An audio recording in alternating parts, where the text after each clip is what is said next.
Good morning, beloveds. It is Friday. It's been a long week. It's been a busy week. Okay. It is August 12th. I'm still trying to figure out glasses on, glasses off. Our title is Go for the Gold. The first quote is, "The Lord was with them and they prospered whithersoever they went forth." That is 2 Kings 18:7. The next one is, "Know that no matter what others might say, think, or do, you are a success now, and nothing can hinder you from accomplishing your good." And that is Science of Mind, page 302. Have you ever wondered how sports competitors can train continually just to cross a finish line? They made a commitment to accomplish a goal. This commitment includes all of the preparation, time, energy, discomfort, joy, and disappointment that appear a part of success. These competitors are willing to experience it all to achieve their objective, to go for the gold. We go for the gold when we make a commitment to an idea or an objective. Our achieving that objective is dependent on just how much we embody it mentally and emotionally. We need to recognize that small voice within us which says, "Go for it. I am here. I'll support you all the way. I'll be here always. I'll help you do what is necessary. I won't let you down." When we continue to commit to an objective, the universe supports us all the way to completion, as long as we keep our commitment. Many times we drop out of something not because we are losing, but because we are not willing to do all that goes with winning. We need to remember that the gold is just an outer symbol of the completion and has nothing to do with our worth. We are worthy even if we finish last. Going for it expresses who we are. I know the universe supports me at all times. I commit myself to my goal, taking comfort and strength from my awareness of my divine nature. As I strive ever upward in my achievements, I know the presence of God within me is cheering me across the finish line. And that is MM.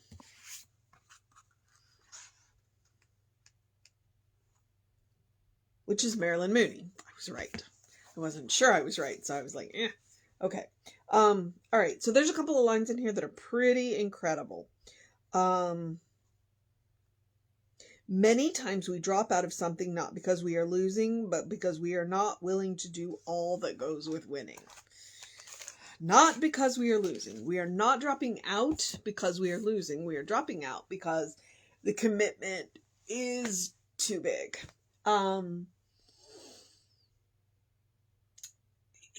And it is about sweat, and it is about time, and it is about effort, and all of this. What did she say at the beginning? This includes all the preparation, time, energy, discomfort, joy, and disappointment that appear to be part of success. When we commit to this material existence, we commit to being bound by time and space. So we commit to the understanding that while it exists in God's mind, so whatever it is that we are going for does exist. Absolutely. If it is good, then it exists. But it's going to take some time to manifest for us here. It's going to take effort on our part sometimes. It is going to take us being willing to be led, which we're not always willing to do. Sometimes we get an idea in our mind and we get bullheaded about it, and we're going to go this way no matter what. And it's like, and yet we've got this still small voice tugging us in a different direction. And when it's tugging us in a different direction, we're like, but I'm going this way. And it's like, yeah, but that's not where I want you to go. Okay. Which is kind of weird because we don't believe in fate. We don't believe in divine destiny. We don't any of that, but we do believe that we can be led. And sometimes we're not willing to be led. And so sometimes it is about opening up, being willing to listen, being willing to step on a path that is different or uncomfortable or wildly out of our experience, and listen. So, and sometimes we have to sit with the discomfort, and we have to sit with the disappointment. Right? I've been learning a lot about pain lately. Because I went into this eye surgery with not enough information and didn't know what to expect, and it was shocking, and my system still hasn't recovered. And so I am sitting with the discomfort, and I'm sitting with the, I wouldn't call it disappointment.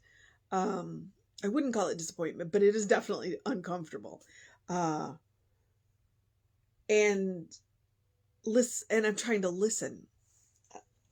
And, we get stubborn, we get bullheaded, we don't listen. So, yeah. But that's where we have to plug back in, go back to the root, go back to the source of our own being, and listen for that voice that says, go for it. I'm here. I'll support you all the way. I'll be here always. I'll help you do what is necessary. I won't let you down. Now, here's the interesting thing. I will help you do. You are still responsible for it. We are still responsible for doing. I will help you do it. I will support you.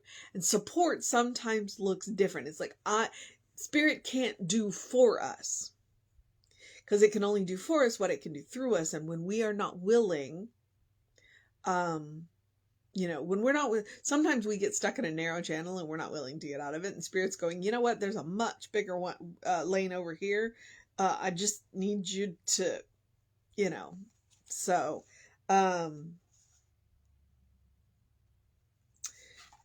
and sometimes we need to look at what objectives we have committed to. Okay. Here's the cool thing, because I was in that Lessons from Marsha last night, and one of the things that came out, and there were a couple. One, the divine no. Two, no is a complete sentence, and it was a woman. That's hard. No is a complete sentence. As a woman, that is hard.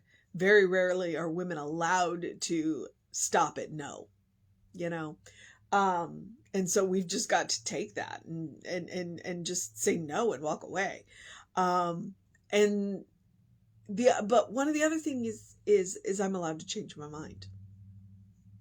The universe is constantly presenting us with new information. We are allowed to change our mind. So whatever gold we have committed to, sometimes we might get halfway down the race and realize it's not the gold we want. It's not the goal we want. It is not the commitment we want. And we are allowed to change our minds. And so that is something that is seriously important that everybody needs to know. You are allowed to change your mind. And you are allowed to change your mind. Especially when new information is presented, you are allowed to change your mind. Yeah. Kind of thinking that that's what I know today. Yeah, now I'm going to do the pirate thing just to make sure. I do like that quote from Science of Mind today. Know that no matter what others may say, think, or do, you are a success now, and nothing can hinder you from accomplishing your good. And I think that's part of it. It's that it doesn't matter what it looks like, you are a success now. You're here. You are living, breathing, loving, being. And so you are a success now. We get a little caught up in the way that the world measures success. Just like, the way the world measures richness, and it's not the truth.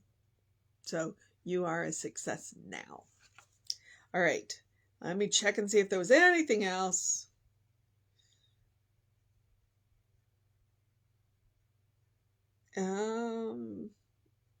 Experience it all to achieve their objective. Our achieving that objective is dependent on how much we embody it mentally and emotionally.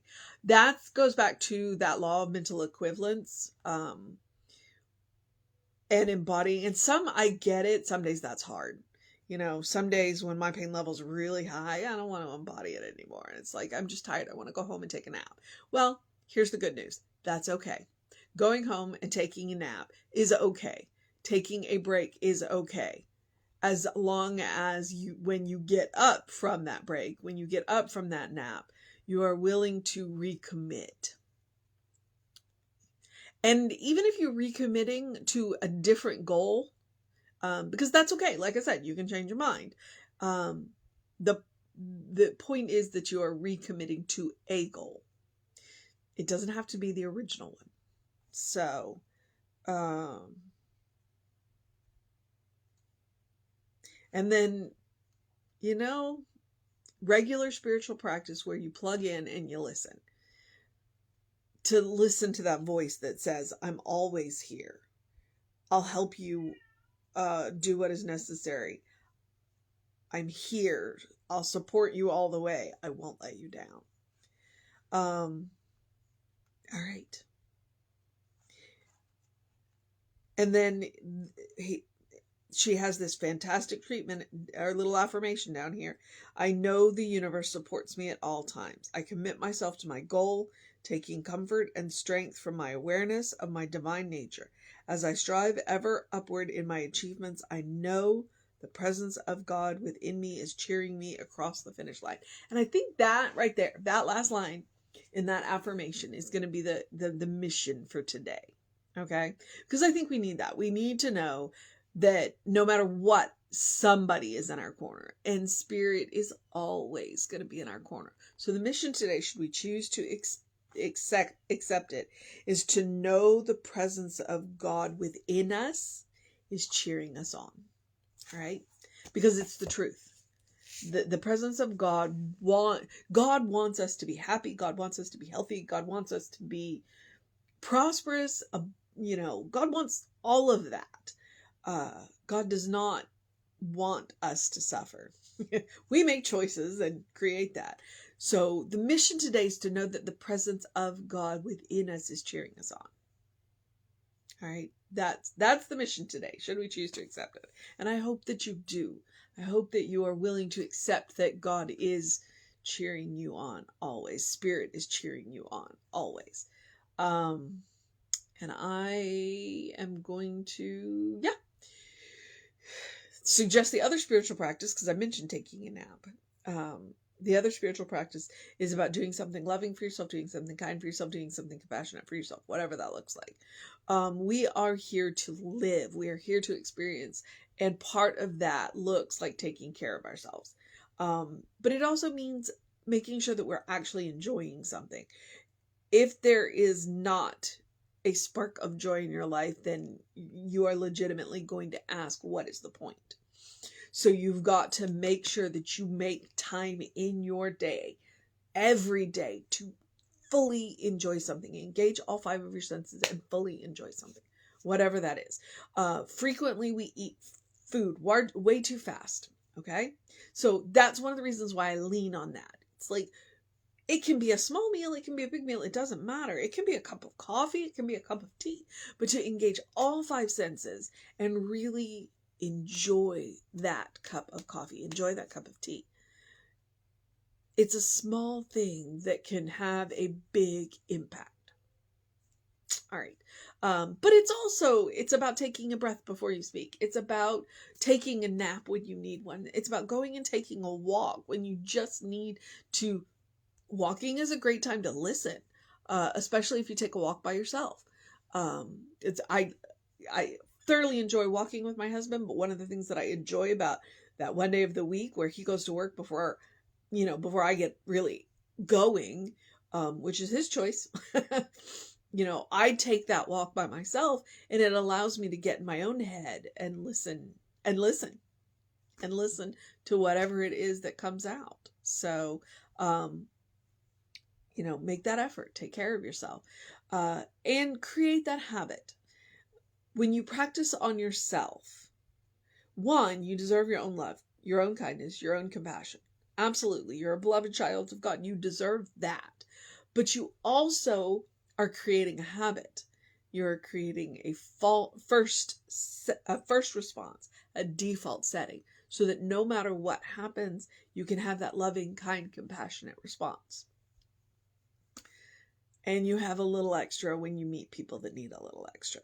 So, that's why I suggest it every day. That's why I talk about it every day. Literally every day. Every day. I don't miss a day talking about that. So, okay.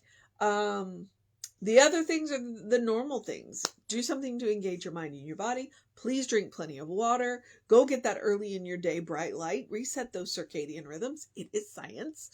And open the windows of your soul.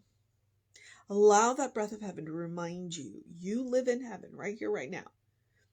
Because heaven is within you. Which means you go within, you bring it from within out. And you create it around you all of the time.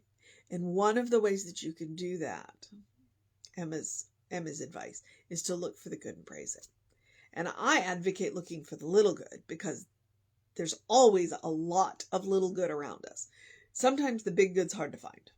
But the little goods, we can find those. And when we can find those, they can create an avalanche of good, which adds up into a big good. So, yeah, do that. So, I would encourage you to follow us on all the social medias. We are Creative Life Spiritual Center, Creative Life Spark. We've just recently upped our TikTok game. So, yay, there's that. And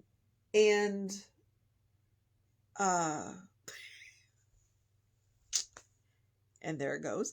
And I'm the Running Rev Ryan on TikTok. We're walking into fall and I can feel my allergies. So that's what's going on there. Yeah, here we go. So have a great day, an amazing day, a wondrous day, a fantastic day, a magical day, an enchanting day, an enchanted day, a good day. And if that is too much pressure, simply have a day, because you are a beloved child of God, in whom God is well pleased and well represented. Okay? Have a good day. Or simply have a day. Because that's enough. You are enough just as you are. All right, beloveds. I'm going to move into the process of my day. I think I forgot to remind you about the email. So if you want to know what's going on at the center, book studies, classes, lessons from Marcia, food market coming up, email info@creativelife.org. That will get you on the constant contact, and those hot links are hot. So, Reverend David should be on around 5 p.m. with you. I will be back with you around 9 a.m. Like I said, today is Friday. That means tomorrow is Saturday. That means I get to go to the park and play with the squirrels and the blue jays. So, I will see you. And then I'm sure I will have an interesting story about a squirrel or a blue jay or both. Every now and again, the squirrels and the blue jays both go for the same peanut, and it's interesting. We have enough to make sure that everybody gets one, but you know. All right. So take care of yourself. Know that you are loved, and know that I will see you next time.